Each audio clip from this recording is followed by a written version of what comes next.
I have a dashcam and sometimes I upload videos of dumb things I see to the internet. Anyway, I was driving home from work a few days ago and saw a really expensive Audi cut across 3 lanes in one move and cut into the exit lane I was in, barely squeezing in between me and the start of the barrier. I slammed the brakes and there wasn't any accident, but it shook me up. It was the closest call I've ever had. The driver pulled off into a gas station and I pulled over by the side of the road so I could turn my dashcam and get a clear video of the driver's face as he pumped gas so I could confirm his identity. I had been wanting to make a report for reckless driving because the guy had almost caused a really bad accident.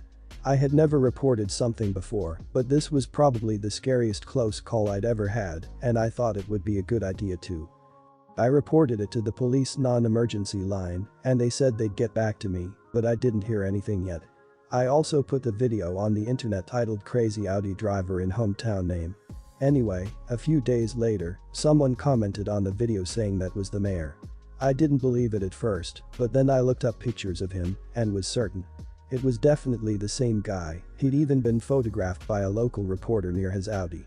I edited the video title and description and said that it was the mayor of the town. And I guess, because it's such a small town and the video got shared around, it's one of the earlier results if you look this guy up. It's apparently gotten shared in some Facebook groups like a local mothers group and a community group, and the guy is getting a lot of crap for it. I didn't see the reposts myself, I'm not on Facebook.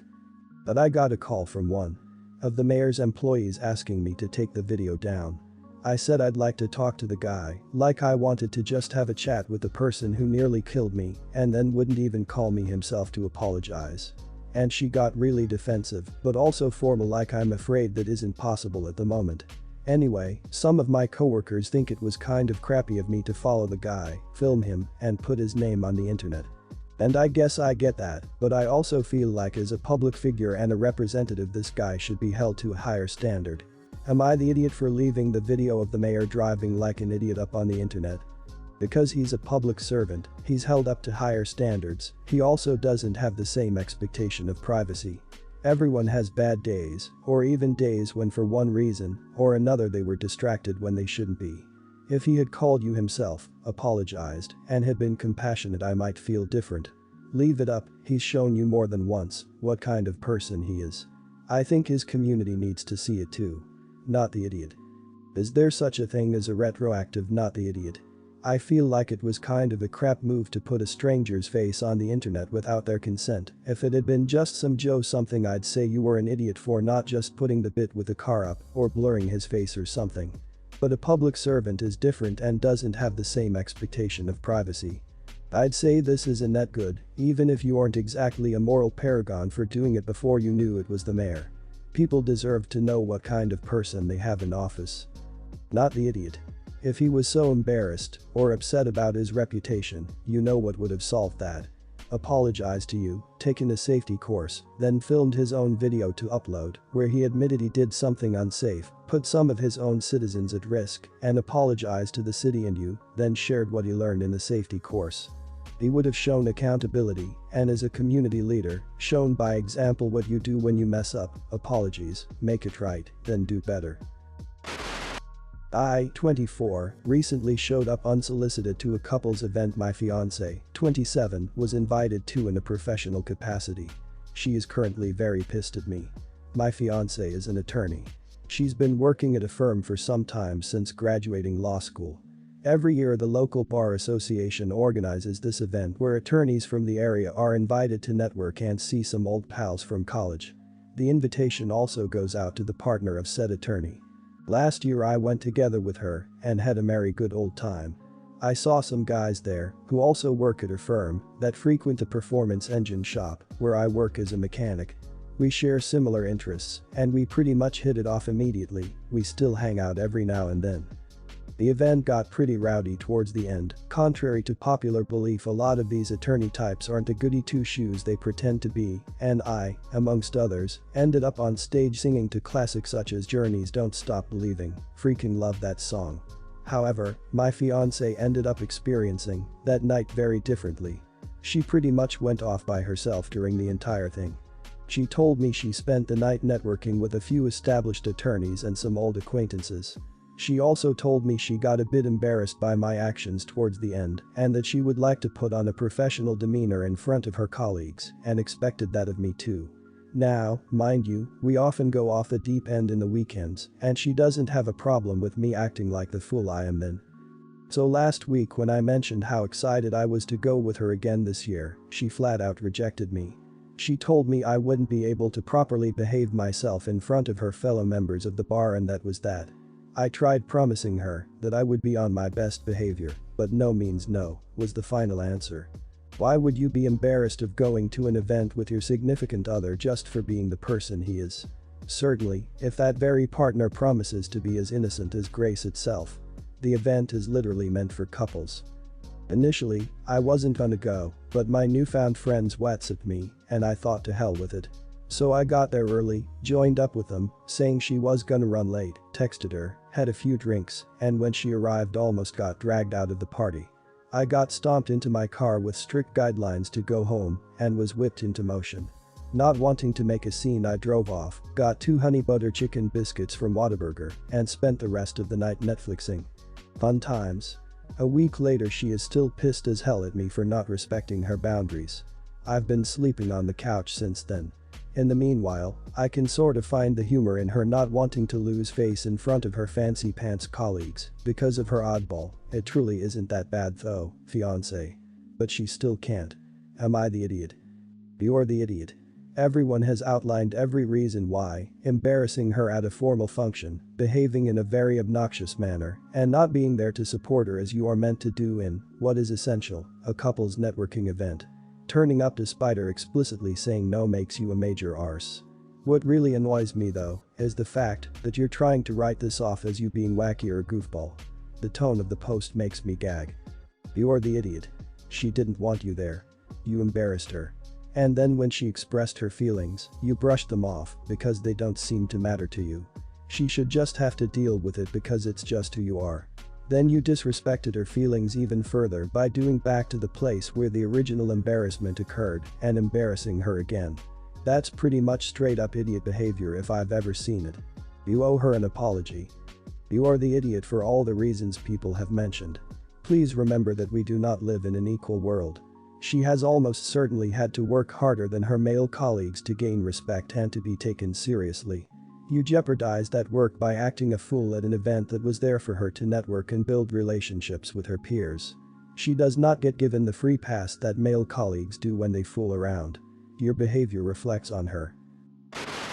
I, 26, have a cousin, 21, let's call her Jane, not a real name, who I've been very close to growing up.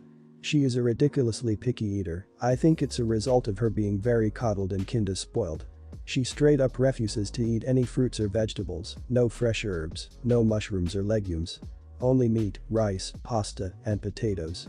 This has stopped her from being able to go to most restaurants and travel because she doesn't trust that the meals wouldn't have vegetables hidden in them. When she visited us, we always had to buy extra foods for her. Now cue to my wedding, which is already planned and paid for, but had to be postponed due to COVID. Both me and my fiancé are vegetarians, so our menu is vegetarian, and every meal offered contains vegetables or legumes. Even our wedding cake has berries in it. I haven't done this on purpose, I've been living away from home for years, so I totally forgot about Jane's picky eating and didn't expect her to carry this into adulthood. I sent the wedding menu to my mom, and she shown it to my aunt, Jane's mom. Straight away I got a call from an aunt asking if that is the final menu and how we are going to be accommodating Jane's preferences. I was a little taken aback and offered her some ideas, but she turned all of them down. So I gave up and said that unless Jane is okay with just some roasted potatoes, I frankly don't know. My aunt proceeded to grill me, saying that it's really disrespectful towards their family and that I should be able to serve her some meat. I got ticked and told her that her demand is ridiculous, especially since this isn't due to allergy, but because of picky eating, and hung up. A lot of relatives are heavy meat eaters, and nothing would stop them from demanding meat if they saw someone else getting it. Also, we just don't want to be serving meat on our wedding that we pay for ourselves. My parents and partner are on my side, but some friends said I should have figured something out and that it's selfish to not care about Jane's comfort at my wedding. I tried to talk to Jane, but she had pretty much the same attitude as her mom, turned down ideas, and said that it's just the way she is. I have been very puzzled because I like Jane, but at the same time, I think it's ridiculous. So would I be the idiot if I just kept my wedding menu as it is and caused that she will be able to only eat potatoes? Not the idiot. She doesn't have allergies, she has preferences. Someone who's that picky is surely used to bringing her own food places. If she chooses to pack granola bars in her purse, don't say anything. But you can't accommodate everyone's preferences. And no offense, she's a cousin, not one of your parents. The only suggestion I'd be willing to make is if your venue offers a kid's meal they'd allow her to have. Typically those are chicken fingers and fries or something. If she chooses not to attend, don't worry. Post amazing pictures of your wedding and let her be jealous. Not the idiot. As a picky eater or person with food sensitivities, I understand the frustration of not being able to eat at weddings. However, this is Jane's fault as she has the food preferences of a 4-year-old. If it were me, I'd tell her this is a child-free wedding, I plan on having one, so she won't be able to attend since she wants to be a toddler. The last wedding I went to I was unable to eat more than a plate of roasted potatoes because I had a tooth pulled. I simply got food I could eat on the way home so I didn't starve. Not the idiot. I have a cousin who is vegan. She brings her own food to events such as weddings. She takes responsibility for her dietary choices. I too am a picky eater, though not that bad. I went to another cousin's wedding at a fairly ritzy place. I think I ate one thing off of the menu. I went through a drive-thru on the way home. There are plenty of options that your cousin has available to her. Asking vegetarians to serve meat is not one of them. I'm a very girly sort of woman, much to the eye-rolling eternal distress of my sister, who believes that anyone who enjoys or wears makeup is childish and immature. I buy and use a lot of expensive makeup, and my sister has always made it clear that she doesn't get it and that I'm wasting money. We live on separate sides of the United States, but recently we came together because our cousin is getting married and we are very close to her. My mom was holding a pre-wedding bash in the backyard in honor of my cousin and her fiancé, and there was a professional photographer, so obviously, I busted out all my expensive makeup when I flew over to look my best. My sister came into the room that I was getting ready in because a lot of my aunts and my mom and cousins had asked if they could borrow my makeup, and I had said yes being as I had bought some of this stuff knowing my family would want to share it. I'm not precious over stuff like that because everything I bought I could easily sanitize down. So anyway, my sister comes into the room with her 4 years old and straight plops her kid down in the middle of all my makeup where I was sat and said, "Here Lacey, play with all the fun paints." At first, all our family thought it was really cute and someone suggested a picture of her in between the makeup, but I immediately was annoyed and said no, move her, it's not to be played with. My aunts and mom also changed tune pretty fast because she'd started digging her fingers into eyeshadows and also told her to move her daughter away. I think it was a combo of stress, lots of people were asking me to put makeup on them when I was trying to also get ready myself, and annoyance over my sister's clear disdain for my hobbies that caused me to snap at her, but she grabbed her kid and left. Much later on she told me that I ruined her day and that I'd made her cry and that there was no need for me to have snapped in front of all our family and friends like that when she was just trying to include her daughter. Am I the idiot because I snapped? I feel it was appropriate given the situation, but I do feel bad also. Not the idiot, and she is. It's your stuff, and they are not durable in the hands of a 4-year-old. She knows that they matter to you, no matter how much derision she has for the practice of using makeup.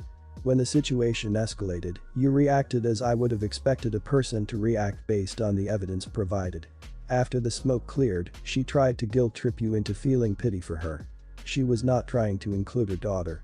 She was trying to make it well known that she does not care for your belongings or for your hobby. Not the idiot. Your sister knows very well that makeup is a hobby of yours, and no matter how expensive your makeup is, a child should never just play with someone else's belongings, especially if it's not a toy. She could have encouraged her daughter to ask nicely if you can help her with some makeup, to have the kid join the preparations for the photo shooting. She didn't because she didn't care, and her making you feel bad or trying to guilt you into feeling bad is just a method of not having to admit it was her fault. Your sister is the one who's rude. She basically equated your expensive makeup to finger paint that can be bought at the dollar store. It's not a cheap toy for her daughter to play with. And allowing her daughter to dig her fingers into the pallets is destructive and unsanitary. If she wanted her kid to be included, she could have brought her some crayons and paper to draw with, or at the very least supervised her child. Someone needed to give her a kick in the pants, it just happened to be you. When my son was 5 years old, he received extensive facial and upper chest burns due to an accident caused by my father. Even with surgeries, the scarring is noticeable. My wife and I were naturally devastated at the time, but recognized that my father made a terrible mistake and we forgave him. Only us, we didn't speak for our son. Our son is now 16 and over the years, we have always told him the truth about the accident and have had him in regular counseling. He has seemingly understood and has been accepting and forgiving of his grandfather. Or so we thought. For the past few weeks, our son is telling us we need to literally excommunicate his grandfather. My wife and I offered a compromise where our son won't be made to be around his grandfather. We also won't bring him up in front of our son. Our son has refused this compromise and is demanding we cut off my father completely and never contact him again, his siblings included. He's also accusing us of being bad parents for not agreeing with him. His siblings have gotten involved and are on their grandfather's side. And this has hurt our son very deeply. He refuses to talk to his therapist or us until we give in to his demand. We don't expect our son to forgive his grandfather. But I don't think us cutting my father off will punish him any more than he has punished himself. He has been dealing with a lot of guilt over the years and has been dealing with depression. He has also been working past retirement and been putting all his money and property in our son's name as a sort of penance. He refuses to go on vacations, and a man who used to be full of laughter has become a shell of the person he used to be. My mother passed away last year. I don't think my father will be able to live through losing the only family he has left. But at the same time my son is deeply unhappy and angry, and it's not his fault in any way. My wife and I are very conflicted.